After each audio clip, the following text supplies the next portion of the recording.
बिस्मिल्लाहिर्रहमानिर्रहीम। Welcome to the SCA।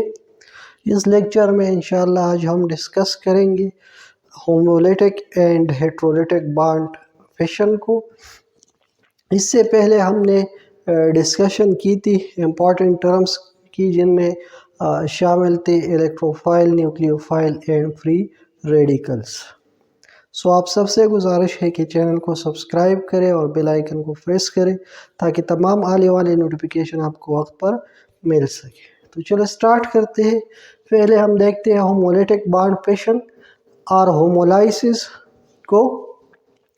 So define करते हैं the breaking of chemical bond in such a way that each of the two bonded atoms acquire one of the bonding electrons is called homolytic bond fission or homolysis. Homolytic means same, homo means same and lysis mean breaking. इससे मुराद bond breaking की एक ऐसी process है कि इसमें जो है bond बिल्कुल दरमियान पे ब्रेकअप हो जाए और जो दो बॉन्डेड इलेक्ट्रॉन्स है जिसने बॉन्डिंग फॉर्मेशन में हिस्सा लिया था, वो एक इलेक्ट्रॉन एक बॉन्डिंग स्पीशी के साथ चला जाए और दूसरा इलेक्ट्रॉन दूसरे बॉन्डिंग स्पीशी के साथ चला जाए। ज़रा इसकी एग्जांपल लेते हैं। अगर हमारे साथ दो एटम्स होंगे ए एंड ए और उसने दो इलेक्ट्रॉन शेयर की हो, तो ये बॉन्ड बिल्कुल सेंटर पर ब्रेकअप हो जाएगा। एक इलेक्ट्रॉन एक एटम के पास जाएगा और दूसरा इलेक्ट्रॉन दूसरी एटम के पास चला जाएगा। तो इससे फिर हमारे साथ एक स्पीशी जो है उसकी फॉर्मेशन होगी और ये हम इस तरह रिप्रेजेंट कर सकते हैं। हमने पहले डिस्कस की थी प्री रेडिकल्स को। सो जब होमोलिटिक बॉन्ड फिशन हो जाए या बॉन्ड ब्रेकिंग हो जाए इस तरह कि एक इलेक्ट्रॉन एक एटम के पास चला जाए और दूसरा इलेक्ट्रॉन दूसरे एटम के पास चला जाए, तो फिर इससे जो स्पीशी फॉर्म्स होती है उनको हम फ्री रेडिकल कहते हैं। So, homolytic bond fission results in the formation of free radicals. दूसरा एग्जांपल अगर हम ले लें तो है क्लोरीन की। दो क्लोरीन एटम्स आपस में मिलकर एक एक इलेक्ट्रॉन को शेयर करते हैं और उससे क्लोरीन मॉलिक्यूल बनता है। तो अब हम क्लोरीन मॉलिक्यूल की जब होमोलिटिक बॉन्ड फिशन हो जाए तो एक इलेक्ट्रॉन एक क्लोरीन को ट्रांसफ़र हो जाएगा और दूसरा इलेक्ट्रॉन दूसरे क्लोरीन को ट्रांसफ़र हो जाएगा। तो इससे हमें फिर मिलेगा chlorine free radical. So homolytic bond fission किया है bond breaking in such a way that each of the bonded atoms acquire one of the bonding electron is called homolytic bond fission or homolysis, and homolysis results in the formation of free radicals. So this is what about homolytic bond fission or homolysis. Now we will discuss heterolytic bond fission or heterolysis. अब हम देखते हैं heterolytic bond fission और हेट्रोलाइसिस को। ज़रा इसको define करते हैं फिर इसकी एक्सप्लेनेशन करते हैं। The breaking of a chemical bond in such a way that one of the bonded atoms acquire both of the bonded electrons is called heterolysis और हेट्रोलिटिक बॉन्ड फिशन। हेट्रोलाइसिस और हेट्रोलिटिक ये क्या चीज़ है?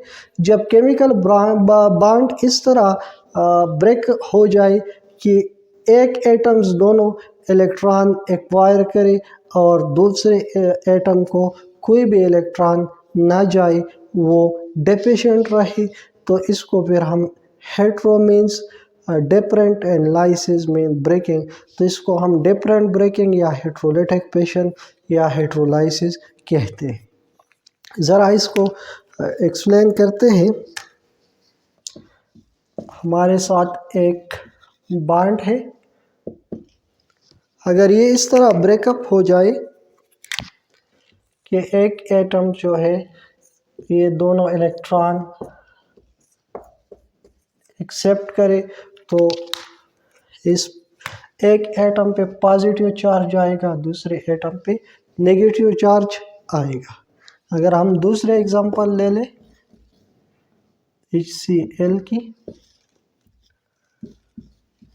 तो इससे H plus plus Cl minus आएगा। अब हम देखते हैं इस बॉन्ड फिशन में दोनों इलेक्ट्रॉन B को ट्रांसफ़र हुए तो हमारे साथ दो स्पीशीज वजूद में आ गए, एक with positive charge and B with negative charge. Similarly अगर हम इसको देखें HCl को, तो यहाँ पे Cl को दोनों इलेक्ट्रॉन ट्रांसफ़र हुए हैं, तो H पे पॉजिटिव चार्ज आए हैं और क्लोरीन पे नेगेटिव चार्ज आए हैं। मैंने एक एरो ड्रा की तो कैसे दो इलेक्ट्रॉन ट्रांसफ़र हुई। ये एक इलेक्ट्रॉन जो ए ने शेयर की थी वो भी बी को ट्रांसफ़र हुई, और ये एक इलेक्ट्रॉन जो बी ने शेयर की थी वो भी बी के साथ जाएगा। यहाँ पर क्लोरीन और H को देखते हैं। एक इलेक्ट्रॉन जो H ने शेयर की थी वो भी क्लोरीन को शिफ्ट होगा और क्लोरीन अपना इलेक्ट्रॉन भी अपने साथ ले जाएगा। तो इस तरह बॉन्ड जब ब्रेकअप हो जाए तो इसको हेट्रोलाइटिक बॉन्ड फिशन या हेट्रोलाइसिस कहते हैं। नॉर्मली जिस एटम की जिस एलिमेंट की इलेक्ट्रोनेगेटिविटी ज़्यादा हो तो वो इलेक्ट्रॉन को एक्सेप्ट करेगा, एक्वायर करेगा और इस पे नेगेटिव चार्ज जो है वो आएगा। सो heterolysis or heterolytic bond fission results in the formation of ions. So heterolysis हमें आयंस देगा, प्री रेडिकल नहीं देगा, और वो आयंस बतौर इलेक्ट्रोफाइल एंड न्यूक्लियोफाइल काम करेंगे। यहाँ पे जिस पे पॉजिटिव चार्ज आएगा वो एज एन इलेक्ट्रोफाइल काम करेगा, जिस पे नेगेटिव चार्ज आएगा वो एज एन न्यूक्लियोफाइल काम करेगा। सो पहले लेक्चर में हमने डिस्कस की थी इलेक्ट्रोफाइल और न्यूक्लियोफाइल को। सो इलेक्ट्रोफाइल और न्यूक्लियोफाइल हमें हेट्रोलाइसिस और हेट्रोलाइटिक बॉन्ड फिशन में मिलेंगे, और हमने फ्री रेडिकल को डिस्कस किया था। तो फ्री रेडिकल हमें होमोलाइसिस और होमोलाइटिक बॉन्ड फिशन में मिलेंगे। तो ये थी heterolytic and homolytic bond fission, and इंशाल्लाह we will discuss the next important topic of organic chemistry in the coming lecture. So please subscribe to my channel and comment and like the video. Thank you.